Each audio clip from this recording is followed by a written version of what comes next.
Welcome you all to Azure Lesson 2. So come with me to the presentation room to start today's episode. These are the main cloud services provided by any cloud service provider. Number 1, Infrastructure as a Service. Number 2, Platform as a Service. Number 3, Software as a Service. So let me explain these three further. Infrastructure as a Service. IaaS is where virtualized computing infrastructure is provisioned and managed for businesses by cloud vendors.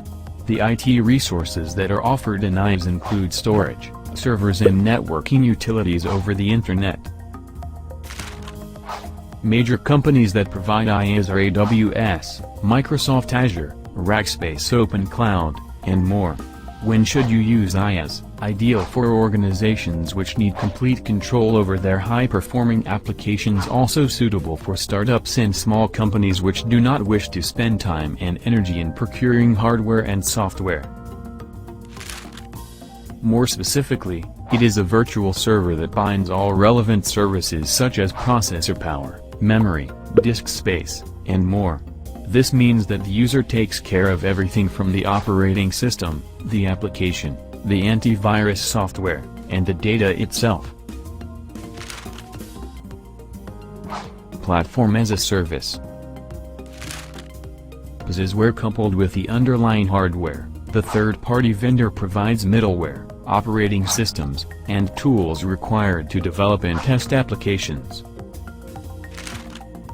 This differs the procuring organization from the cost of maintaining, patching or any kind of capacity planning required for your underlying platform.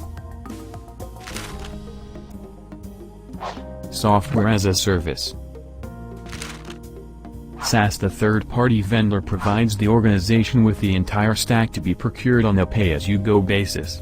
SaaS provides you the complete freedom to work on the procured software without worrying about how the infrastructure or even how the underlying software is maintained. The popular vendors of SaaS are Microsoft 365, Zoho, Salesforce, SAP, Google G Suite and more. It should be noted that SaaS is a general name for the software delivery module as a service and is not only used in cloud computing but can also be encountered in other technologies.